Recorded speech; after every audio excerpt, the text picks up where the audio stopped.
Hello दोस्तों, बहुत बहुत स्वागत है आपका इकोनॉमिक्स हिंदी विथ मैथ में। तो आज हम इस वीडियो में करने वाले हैं परीक्षा उपयोगी प्रश्न, यानी जो अति लघु उत्तरीय प्रश्न है। यानी ये है क्लास जो है 12th का, यहाँ पर 12th चैप्टर है मैक्रो इकोनॉमिक्स से हम कर रहे हैं समष्टि अर्थशास्त्र का जो चैप्टर है यहाँ पर, ये 12th जिसका नाम है भुगतान शेष, उसका जो है यहाँ पर 1 मार्क्स के क्वेश्चन आज हम डिस्कस करने वाले हैं। तो ये हमारी रिवीजन सीरीज चल रही है, तो सीरीज को आप 1 बाय 1 देखिए तो आपको बेहतर समझ में आएगा और आप जो है अच्छे से अच्छे मार्क्स जो है अपने एग्जाम में ला पाएंगे। तो चलिए शुरू करते हैं और जल्दी से जल्दी देखते हैं यहाँ पर पहला क्वेश्चन, विदेशी विनिमय किसे कहते हैं। यहाँ पर विदेशी विनिमय किसे कहते हैं आपको मैंने बताया था, जब एक देश, यहाँ पर देखिए उत्तर भी लिखा हुआ है, उत्तर आप देख सकते हैं, घरेलू मुद्रा के अतिरिक्त कोई भी विदेशी मुद्रा विदेशी विनिमय कहलाती है। तो यहाँ पर घरेलू मुद्रा के अतिरिक्त यानी घरेलू मुद्रा को छोड़ करके कोई भी विदेशी मुद्रा यानी विनिमय मुद्रा कहलाती है, विदेशी विनिमय कहलाती है। तो यानी घरेलू मुद्रा को अगर छोड़ दिया जाए और उसके अलावा कोई भी अगर मुद्रा ली जाए तो उसे क्या कहेंगे, हम विदेशी विनिमय कहेंगे। ठीक है, यहाँ पर विदेशी विनिमय कहेंगे। चलिए अब देखते हैं नेक्स्ट क्वेश्चन क्या कहता है। दूसरा क्वेश्चन है, विदेशी विनिमय दर को परिभाषित कीजिए। विदेशी विनिमय दर को परिभाषित कीजिए, अर्थात यानी विदेशी विनिमय दर किसे कहते हैं। विदेशी विनिमय दर को परिभाषित कीजिए, मतलब पहला क्वेश्चन था विदेशी विनिमय किसे कहते हैं। विदेशी विनिमय क्या था, घरेलू मुद्रा के अतिरिक्त कोई भी विदेशी मुद्रा विदेशी विनिमय कहलाती है। लेकिन यहाँ पर विदेशी विनिमय दर को पूछ रहा है, तो विदेशी विनिमय दर को परिभाषित कीजिए। क्या है, विदेशी विनिमय दर वह दर है जिस दर पर एक देश की मुद्रा यानी एक देश की मुद्रा जो होती है दूसरे देश की मुद्रा में परिवर्तित हो जाती है। मतलब एक ऐसी दर होती है जिस दर पर जो है एक देश की मुद्रा दूसरे देश की मुद्रा के साथ परिवर्तित होती है। अर्थात अगर हम इसे देखें तो इसका मतलब क्या हुआ, यहाँ पर समझते हैं। देखिए यहाँ पर अगर एक देश है और ये वाला एक देश है, तो यहाँ पर जो है इस देश की मुद्रा एक दर होगी, इस देश की मुद्रा और इस देश की मुद्रा एक दूसरे के साथ परिवर्तित होंगी यानी बदलेंगी। तो जिस दर पर बदलेंगी तो उसे हम विदेशी विनिमय दर कहते हैं। ठीक है, अब आपको समझ में आ गया होगा, दो देशों के बीच जिस दर पर उनकी करेंसी में विनिमय होता है, यानी जिस करेंसी में विनिमय होगा, जौन सी दर पर होगा उसे कहेंगे विदेशी विनिमय दर। ठीक है, तो यहाँ पर विदेशी विनिमय दर वह दर होती है जिस पर एक देश की मुद्रा दूसरे देश की मुद्रा में परिवर्तित हो जाती है। यानी एक देश की मुद्रा को दूसरे देश की मुद्रा में परिवर्तित करना है, उसके लिए एक दर निर्धारित है। जैसे कि यहाँ पर आप देख सकते हैं, उदाहरण के माध्यम से यहाँ पर बताया गया है कि $1 इक्वल टू 62 रुपए के बराबर है। यहाँ पर ये पुराने आंकड़े हैं, अभी तो काफी हो चुका है, 70 के लगभग पहुंच गया है। ठीक है, तो यहाँ पर ये उदाहरण है, $1 जो है ये दर है, $1 होगा 72 रुपए के बराबर। तो इस तरह से ये हो गया। आई होप यहाँ पर आपको ये समझ में आ गया। अगर समझ में आ गया तो वीडियो को लाइक कर दें। चलिए देखते हैं आगे। यहाँ पर देखिए, इसका अर्थ है कि यहाँ पर $1 को लेने के लिए हमें 72 रुपए देने पड़ेंगे। ये है। उसके बाद क्वेश्चन 3, विदेशी विनिमय की मांग, यहाँ पर 3 स्रोत लिखिए। विदेशी विनिमय की मांग के 3 स्रोत लिखने हैं। यानी विदेशी विनिमय की मांग क्यों है, मैंने अभी आपको जो है इसी सीरीज में हम जब इसका रिवीजन कर रहे थे, हमने जो मोस्ट इम्पोर्टेंट जो है इसके पॉइंट डिस्कस किए थे, उसमें आपको बताया था कि विदेशी विनिमय की मांग क्यों होती है। ठीक है, मैंने उसमें क्या क्या बताया था आपको, उसमें बताया था कि लोग जो है अपनी प्रॉपर्टी खरीदते हैं। ठीक है, वहाँ पर लोग जुआ खेलते, सट्टेबाजी के लिए इसका उपयोग करते हैं। तो यहाँ पर मैंने बहुत सारी चीज़ें बताई। तो देखिए यहाँ पर क्या लिखा है, विदेशी विनिमय की मांग के 3 निम्न हैं, यानी 3 स्रोत जो है निम्न है। आयात हेतु, वस्तु को भेजने के लिए, वस्तु बेचने के लिए, खरीदने के लिए, आयात के लिए, वस्तु मंगाने के लिए, अंतर्राष्ट्रीय ऋणों का भुगतान करने के लिए, यानी जो कर्ज ले रखा है उसका भुगतान करने के लिए, और साथ ही विदेशों में निवेश करने के लिए। तो इस तरह से बता सकते हैं। और भी पॉइंट आप ऐड कर सकते हैं जो आपने ऊपर पढ़े हैं। ठीक है, जो आपने पिछली वीडियो में देखे थे। तो चलिए जल्दी से क्वेश्चन नंबर 4 देखते हैं। क्वेश्चन नंबर 4 है, विदेशी विनिमय की पूर्ति के 3 स्रोत बताइए। अब विदेशी विनिमय की पूर्ति कैसे होगी, अब मैंने आपको बताया था कि विदेश से लोग आते हैं हमारे देश में तो वो पैसा खर्च करते हैं पर्यटक के रूप में, ठीक है। और भी मैंने बताया था, उत्तर में देखते हैं यहाँ पर निर्यात करते हैं। निर्यात मतलब हम सामान भेजेंगे। देखिए आयात निर्यात आपको पता नहीं है तो मैं क्लियर कर देता हूँ आयात निर्यात क्या होता है। देखिए यहाँ पर अगर मान लीजिए एक देश है और ये एक देश है, ठीक है, यहाँ पर ये दो देश हैं और यहाँ से ये वाला देश इस देश में सामान भेजेगा, यानी कोई भी सामान भेजेगा तो ये निर्यात है, ठीक है, और इसको पैसा मिलेगा।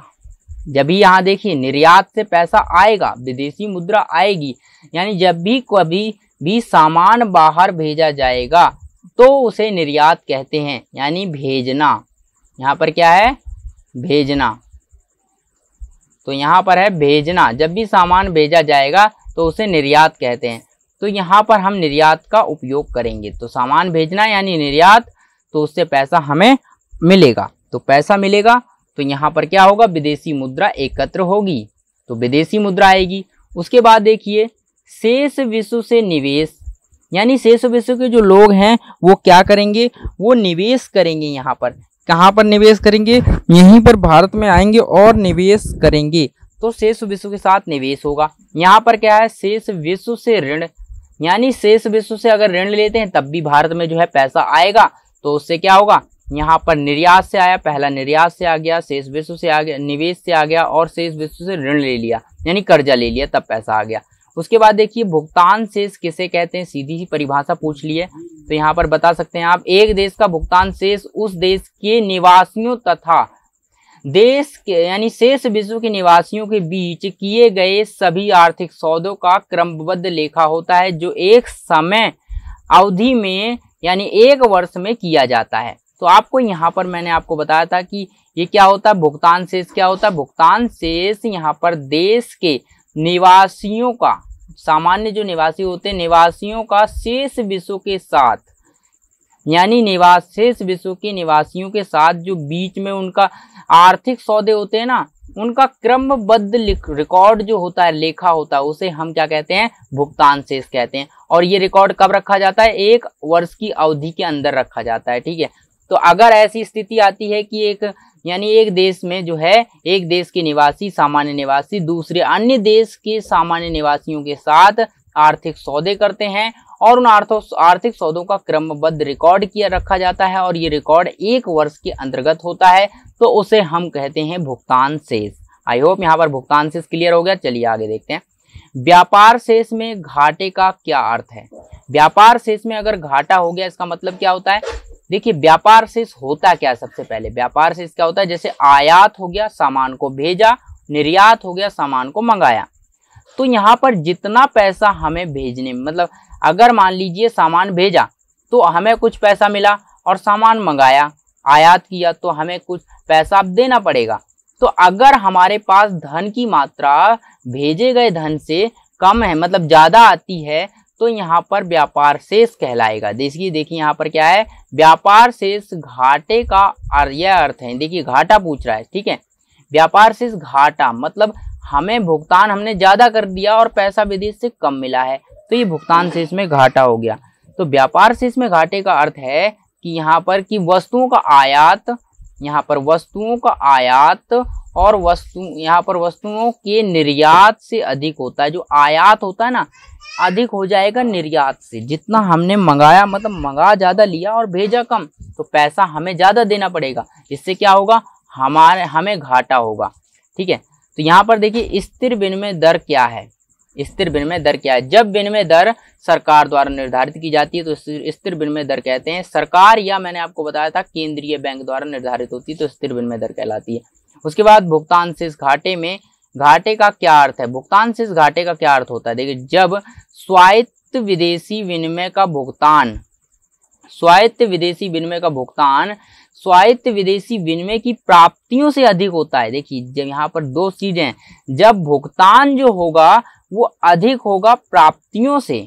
भुगतान क्या होगा, भुगतान स्वायत्त भुगतान जो है यहाँ पर विदेशी विनिमय की प्राप्ति से अधिक हो जाएगा, यानी हमने पैसा ज्यादा दे दिया तो इनके अंतर को ही भुगतान शेष घाटा कहा जाता है। भुगतान शेष घाटा कहा जाता है।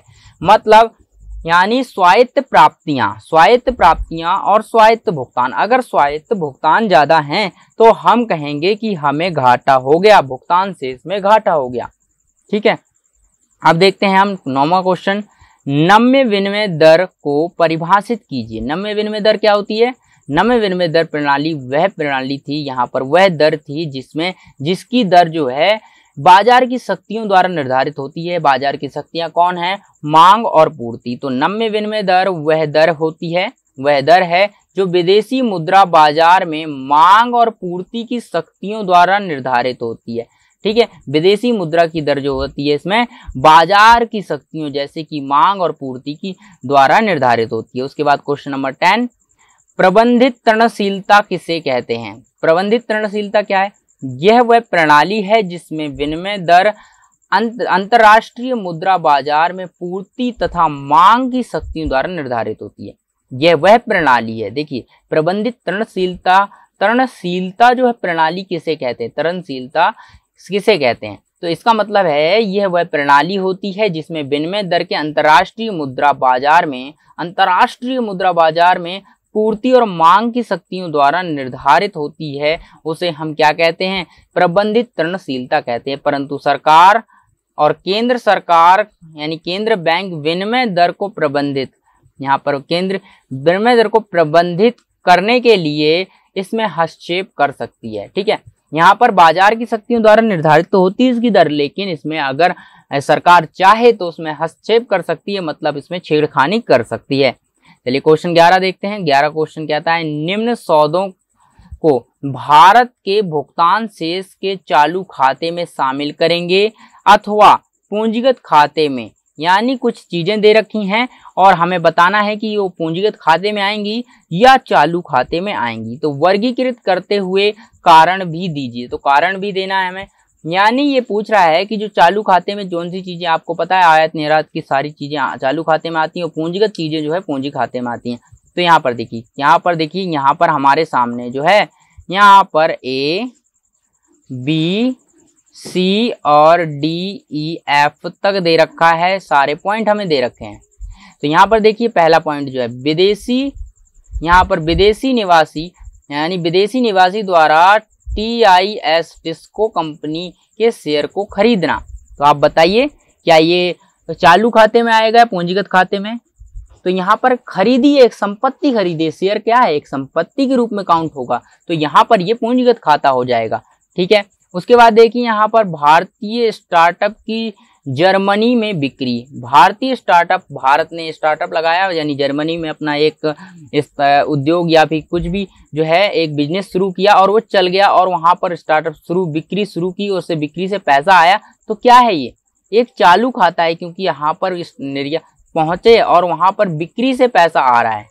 ठीक है, तो ये चालू खाते में आ जाएगा। इसके बाद इन्फोसिस कंपनी द्वारा अमेरिकी बैंक से लिया गया ऋण। इन्फोसिस कंपनी ने क्या है? अमेरिकी बैंक से ऋण लिया है, तो इसे क्या रखेंगे? ऋण लिया है मतलब एक कर्ज है, पूंजी के रूप में आ गया तो पूंजीगत खाता आ जाएगा। उसके बाद एक भारतीय द्वारा कनाडा में रहने वाले अपने मित्र को भेजी गई मुद्रा, यानी मित्र को भेजी गई मुद्रा है तो चालू खाते में आ जाएगा। मुद्रा को भेजना इधर, तो यहाँ पर चालू खाता आएगा। इंग्लैंड में खरीदी गई भूमि, अब भूमि की सीधी सी बात है, ये भूमि खरीदी गई है तो ये तो पूंजीगत खाता है, आपको पता ही है। अमेरिका में रहने वाले संबंधित द्वारा भेजा गया तोहफा भेजा, भाई चालू खाते में आएगा, पूंजी तो है नहीं, तोहफा है एक तरह का। तो इस तरह से हमने यहाँ पर डिस्कस कर लिए 1 मार्क्स के क्वेश्चन। आगे आने वाली वीडियो में हम यहाँ पर कवर करेंगे 3 और 4 मार्क्स के क्वेश्चन भी। तो इसके लिए आप इस सीरीज को देखते रहिए और अपने प्रिपरेशन बेहतर करते रहिए। तो फिर मिलते हैं अगली वीडियो में एक नए टॉपिक के साथ।